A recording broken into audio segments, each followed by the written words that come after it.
Shalom, selamat pagi saudaraku yang dikasihi oleh Tuhan Yesus Kristus. Saat ini kita mau sungguh-sungguh menyiapkan hati kita untuk masuk dalam doa syukur pagi ini. Dan biarlah doa pagi hari ini membuat kita semakin mengerti apa yang menjadi kehendak Tuhan di dalam kehidupan kita. Lalu kita mau hidup hanya untuk melakukan kehendak Tuhan selama kita masih hidup di dunia ini.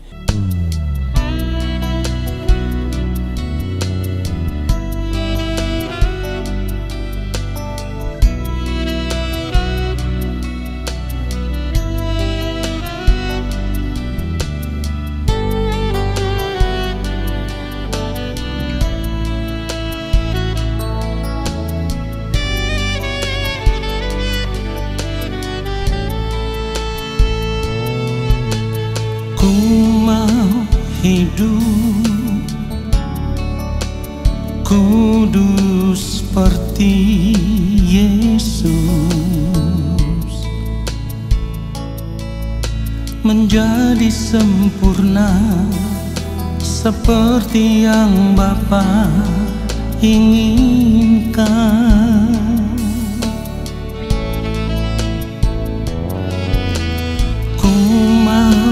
Selalu berkenan padamu, hidup mengenakan pikiran dan perasaan Kristus, dalam perkataan, dalam perbuatan. Ku mau Kristus nyata di dalamku, yang ku ingini hanya kerajaan-Mu, ya Allahku. Keindahan dunia, kesenangan dunia, tak ku ingini lagi semua itu, sebab kemuliaan yang Bapa sediakan, itulah yang sempurna.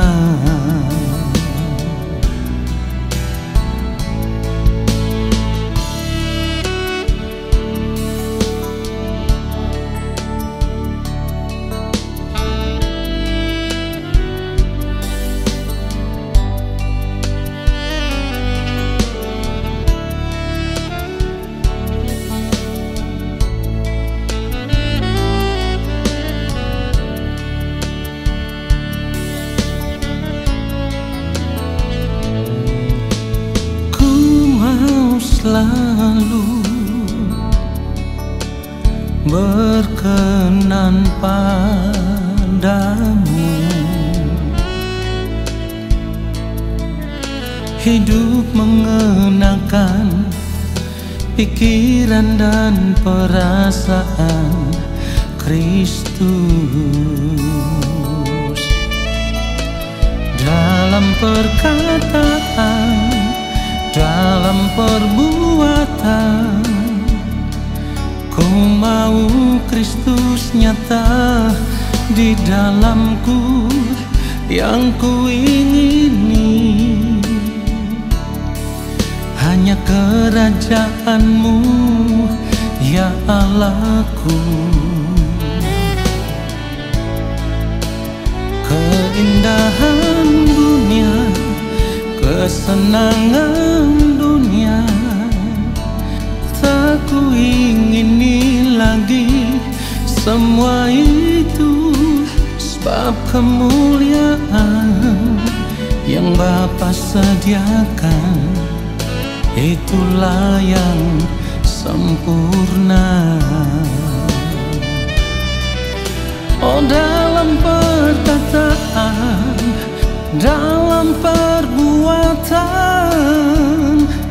ku mau Kristus nyata di dalamku, yang ku ingini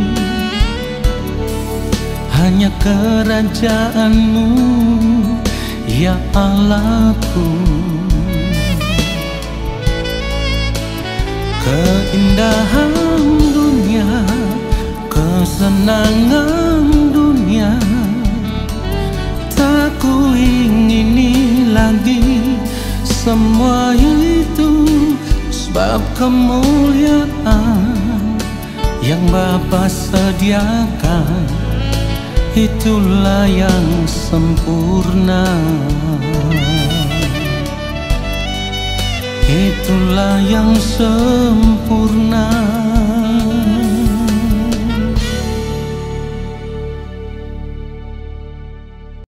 Mari kita berdoa. Yang Maha Kudus, Allah Bapa kami yang ada di dalam kerajaan sorga, saat ini kami mau duduk diam di dalam hadirat-Mu. Kami mau menanti-nantikan lawatan Tuhan atas setiap kami pribadi lepas pribadi. Tuhan Yesus, belas kasihanilah kami, dan Roh Kudus Tuhan kiranya mengurapi setiap kami, supaya saat ini ketika kami ada di dalam hadirat-Mu, kami menerima setiap kebenaran firman Tuhan yang kami dengar. Itulah yang akan membentuk kami, mengubah kami, supaya kami boleh menjadi pribadi seperti yang Engkau kehendaki. Urapilah hamba-Mu ya Bapa, untuk menyampaikan akan kebenaran firman-Mu seperti yang Engkau kehendaki.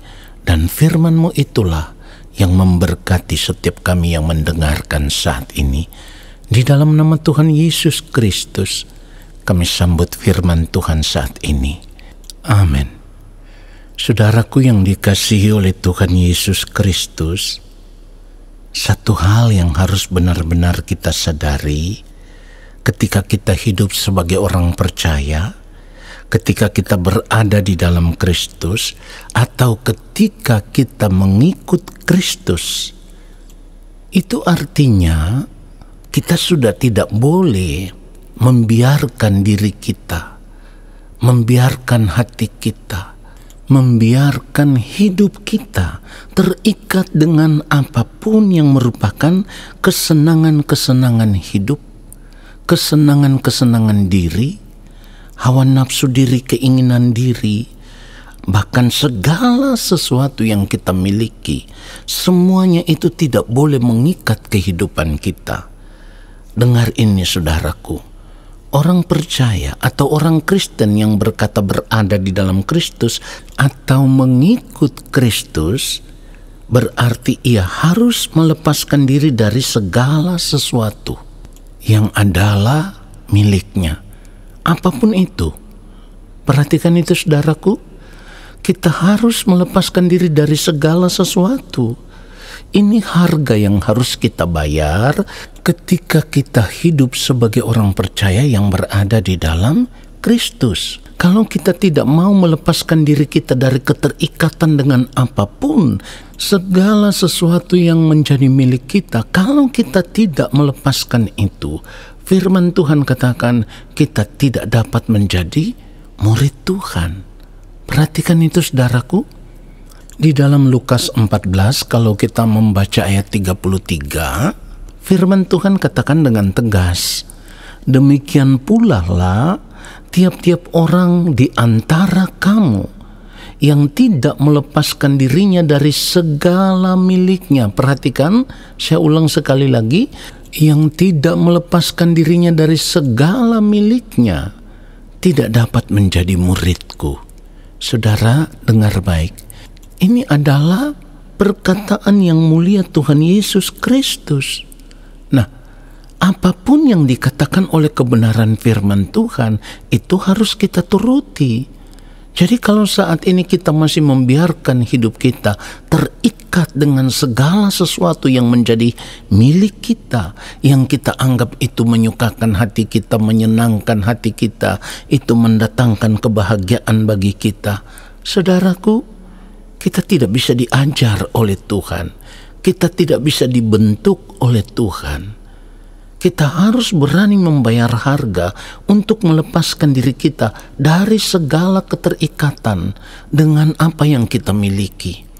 Saudara yang dikasihi oleh Tuhan Yesus Kristus, kalau harus jujur ya, ada begitu banyak di antara kita yang merasa sulit melepaskan diri dari berbagai ikatan yang sudah terlanjur mengikat kehidupan kita selama ini. Apapun bentuknya ya, baik itu kesenangan-kesenangan diri, juga termasuk di dalamnya harta, kekayaan, kehormatan, pangkat jabatan atau kedudukan, sampai kepada hobi dan berbagai kesenangan lainnya. Ada banyak orang yang sulit melepaskan diri dari semuanya ini. Saudaraku, ini persoalan serius yang harus kita perkarakan, karena kalau kita tidak mau melepaskan diri dari berbagai keterikatan dengan segala sesuatu yang kita miliki, apapun bentuknya itu, seperti yang firman Tuhan katakan, kita tidak bisa menjadi murid Tuhan. Tidak bisa menjadi murid Tuhan artinya kita juga tidak bisa dibentuk menjadi pribadi seperti yang dikehendaki oleh Allah Bapa di sorga. Dengan demikian, kehidupan kita menjadi tidak berkenan di hadapan Allah. Dan satu hal yang harus kita sadari, kalau kita tidak berjuang untuk melepaskan diri dari keterikatan dengan semuanya itu, hal ini menunjukkan bahwa sebenarnya kita lebih menghargai segala sesuatu yang kita miliki daripada menghargai Tuhan. Perhatikan itu, saudaraku. Pernahkah kita sadar akan hal ini, saudaraku? Jadi bukan saja melepaskan diri, perhatikan ini, bukan saja harus melepaskan diri dari berbagai keterikatan dengan apapun atau melepaskan diri dari segala sesuatu yang kita miliki, tetapi kita juga harus berani untuk mematikan setiap kesenangan diri. Harus berani untuk mematikan setiap kesenangan diri. Kita sudah tidak boleh lagi memiliki kesenangan apapun. Mungkin sebagian kita akan berpikir ini terlalu keras, terlalu ekstrim. Saudaraku, perhatikan baik. Kalau kita mau membaca kebenaran firman Tuhan di dalam Lukas 14 ini, mulai ayat 25, itu judulnya, segala sesuatu harus dilepaskan untuk mengikut Yesus. Nah, saudaraku, kalau kita membaca mulai ayat 25 dikatakan begini, pada suatu kali banyak orang berduyun-duyun mengikuti Yesus dalam perjalanannya. Sambil berpaling, ia berkata kepada mereka. Ayat 26 dikatakan begini, jikalau seorang datang kepadaku dan ia tidak membenci bapaknya, ibunya, istrinya, anak-anaknya, saudara-saudaranya laki-laki atau perempuan, bahkan nyawanya sendiri, ia tidak dapat menjadi muridku. Saudara, perhatikan itu. Ini standar kehidupan orang percaya. Ketika kita berkata kita mengikut Kristus, berarti kita harus menjadikan Tuhan segala-galanya dalam kehidupan kita. Dia adalah kesukaan hati kita. Dia adalah kesenangan hidup kita. Bahkan Dia satu-satunya kebahagiaan bagi kehidupan kita. Tidak ada sesuatu yang bisa membahagiakan kehidupan kita kalau bukan Tuhan. Perhatikan itu. Mungkin kita akan berpikir begini, Pak, terlalu ekstrim. Kita masih hidup di dunia ini. Saudaraku, mari kita lihat contoh hidup. Kehidupan seorang seperti Rasul Paulus. Kalau kita mau membaca Filipi pasal yang ketiga, apa yang dilakukan oleh Rasul Paulus ini seharusnya menjadi pelajaran berharga bagi kehidupan kita. Karena ia bukan saja menyerahkan segenap hidupnya untuk melayani Tuhan, tetapi ia memilih melepaskan segala sesuatu yang semuanya itu tadinya merupakan keuntungan bagi hidupnya. Perhatikan ini, Filipi 3 ayat 7 dikatakan begini, tetapi apa yang dahulu merupakan keuntungan bagiku, sekarang kuanggap rugi karena Kristus. Sekali lagi, sekarang kuanggap rugi karena Kristus. Ini artinya Kristus lebih dari segala-galanya. Bukan saja lebih dari segala sesuatu yang kita miliki saat ini, tetapi ketika kita memiliki Kristus itu artinya kita memiliki harta kekal yang lebih berharga, yang lebih bernilai dari segala yang ada di dunia ini. Jadi kalau kita mau membaca terus Filipi pasal yang ketiga ini, ayat yang ke-8, Rasul Paulus berkata begini, malahan segala sesuatu kuanggap rugi karena pengenalan akan Kristus Yesus Tuhanku lebih mulia daripada semuanya. Oleh karena Dialah aku telah melepaskan semuanya itu dan menganggapnya sampah, supaya aku memperoleh Kristus.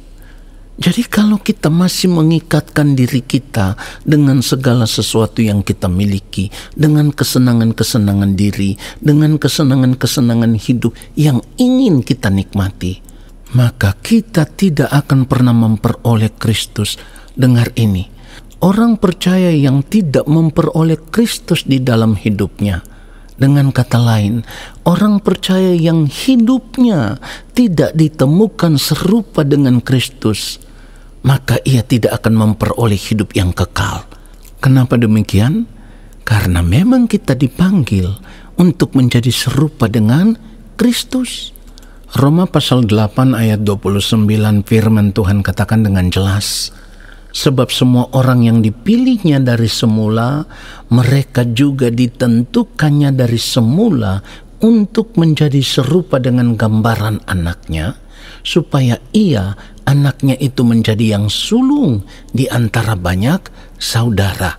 Jadi saya tekankan sekali lagi, ketika kita tidak berjuang untuk memperoleh Kristus di dalam hidup kita, maka ketika kita berada di balik kematian, kita tidak akan pernah memiliki hidup yang sesungguhnya, atau dengan kata lain, kita tidak akan pernah hidup bersama-sama dengan Allah Bapa di sorga, bersama-sama dengan Tuhan Yesus di dalam kerajaannya.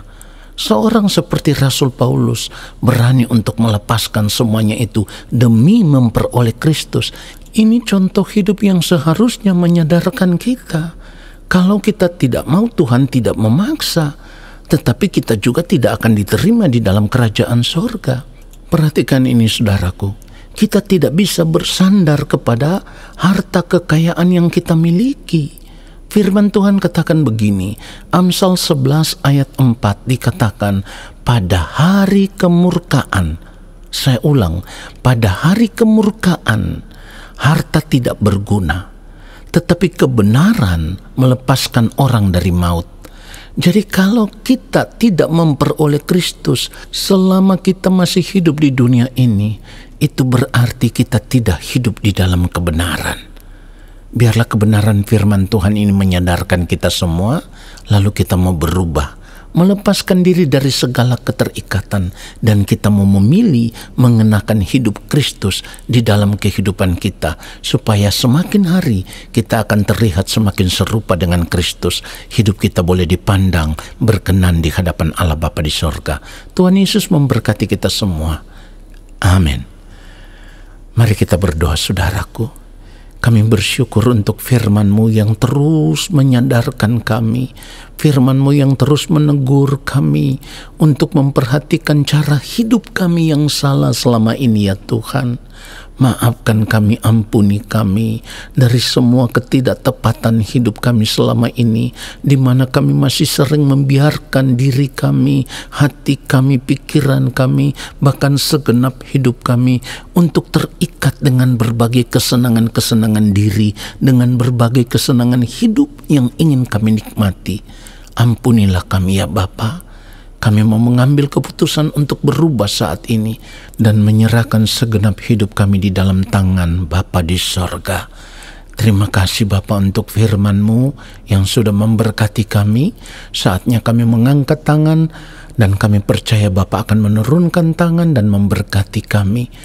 Turunlah atas kehidupan kami segala berkat kasih karunia daripada Allah Bapa di sorga, rahmat cinta kasih yang berlimpah-limpah dari Tuhan Yesus Kristus di dalam persekutuan yang manis dengan Roh Allah yang kudus, menyertai langkah hidup kami dan memberkati kami sekarang dan sampai selama-lamanya. Amin. Saudaraku, selamat beraktivitas di sepanjang hari ini. Tuhan Yesus memberkati kita semua. Shalom.